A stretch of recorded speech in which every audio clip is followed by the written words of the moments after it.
போன முதல் எபிசோடு என்று போட்டிருப்போம். அந்த முதல் எபிசோடில் என்ன பார்த்துருக்கோம் என்றால், அந்த மெயினான வாசகம் மட்டும் வாசித்து கொடுக்கிறேன். நான் என் சொத்தை பலருக்கு பிரித்து கொடுக்கலாம் என்று நினைக்கிறேன் என்று சொல்கிறார்கள் அல்லவா? அப்படிலாம் சொல்லி வரும் பொழுது அந்த கணக்கு பிள்ளை கேட்ட கேள்விக்கு அடுத்து என்ன சொல்கிறார் என்றால், எதன் அடிப்படையில் நான் பிரித்து கொடுக்க போகிறேன் என்றால், என்னை மதிக்கிறவர்கள் யார் என்று பார்த்து அவர்களுக்கு பிரித்து கொடுக்கலாம் என்று இருக்கிறேன் அப்படின்னு சொல்கிறார் என்று பார்த்தோம். அப்போ கடவுளை மதிக்கிறவர்கள், அதாவது கடவுள் இடத்துலேருந்து பேசுகிறவர் தான் அந்த செல்வந்தர், அந்த விருந்துக்கு அழைப்பவர். அவர் சொல்வது போன்று கடவுள் சொல்கிறார். இந்த மாடல், அதாவது விருந்துக்கு கடவுள் அழைக்கிறார் என்பதற்காக தான் இந்த ஓமையை தருகிறார் இயேசு. அப்போ இந்த செல்வந்தர் மறைமுகமாக என்ன சொல்கிறார் என்றால், பிரித்து கொடுத்தல் அப்படிங்கிற அந்த வார்த்தை இருக்கிறதுல, அதான் தத்தெடுக்க போகிறேன். இவர் அவருடைய சொத்தை கொடுக்கிறார் இந்த உலகத்தில்.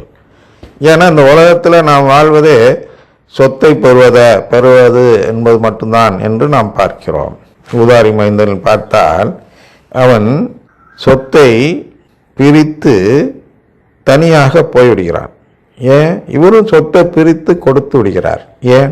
ஏன்னா இதுதான் கடமைன்னு நினச்சிக்கிறாங்க. இதுதான் அதோட நோக்கம். நீ என்னைக்கோ பிரித்து கொடுக்குறது, இன்றைக்கே கொடு, நான் போகிறேன், எனக்கு குடும்ப உறவு வேண்டாம்.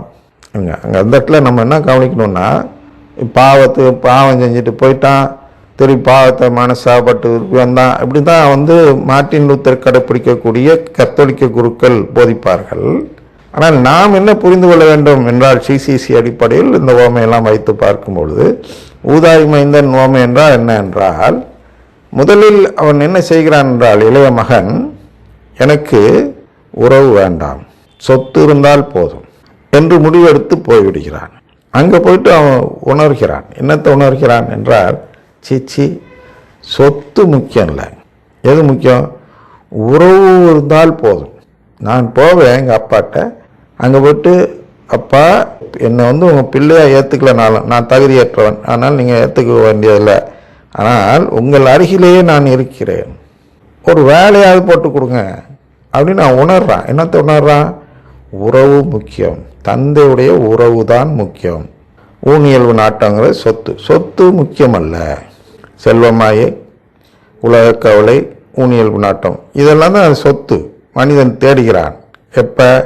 கடவுளிடம் இருந்து எனக்கு இது கிடைச்சா போகணும், இதுக்காக ஜெபம் சொல்லும் பொழுது அவன் கடவுளிடமிருந்து பிரிந்து போன ஊதாரி மைந்தனாக இருக்கிறான். இதை நான் புரிஞ்சுக்கணும். அப்போ இதை விட்டுட்டு என்னைக்கு வரமோ அவன் தான் திரும்பி வரவன், உறவை தேடி வருகிறவன். இதெல்லாம் இழந்தால் தான் நீ என்னுடைய சீடனாக இருக்க முடியும் என்று இயேசு சொல்கிறார். தாய், தந்தை, பெற்றோர், அது இது லொட்லொஸ்கெல்லாம் என் பொருட்டு வீடையோ நிலப்புலனையோ விட்டு விட்ட ஒரு 100 மடங்காக திருப்பி பெறாமல் போகார் அப்படிலாம் ஏன் சொல்கிறாருன்னா, இதான் நிலைமை, ஊதாரி மைந்தன் நிலைமை.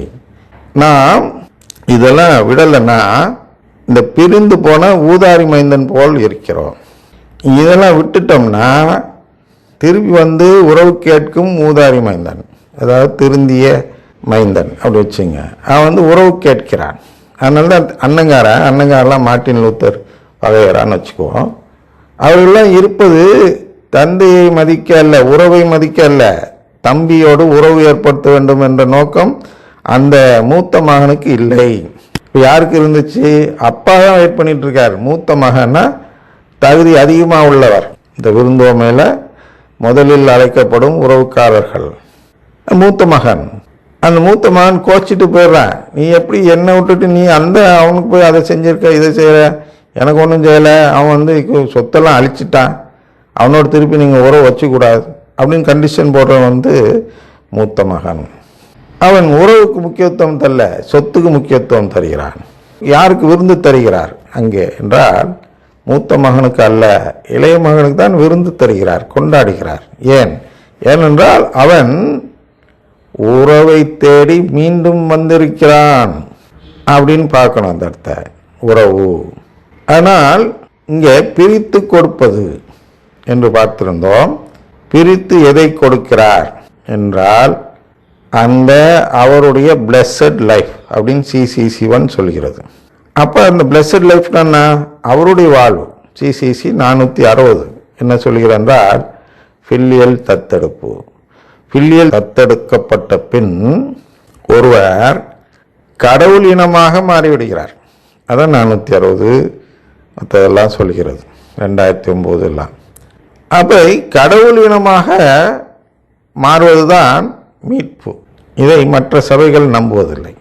அது எப்படி நம்ம கடவுள் இனமாக மாற முடியும் அப்படின்னு அவங்க கேள்வி கேட்பார்கள். அது எப்படி அவ்வளோ பெரிய கடவுள் உலோண்ட அப்பத்துக்குள்ளே இருக்க முடியும், அது ஒன்று கேள்வி கேட்கிறார்களா? அதே மாதிரி அதை எப்படி நாம் கடவுள் இனமாக மாற முடியும்னு அவங்க கேள்வி கேட்பாங்க. ஆனால் அதுதான் நம்முடைய நம்பிக்கை.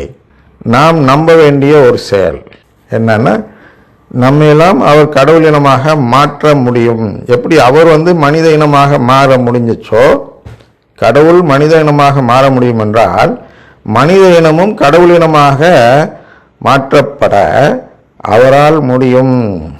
அதை நாம் நம்ப வேண்டும். அதுதான் கத்தோலிக்க நம்பிக்கை.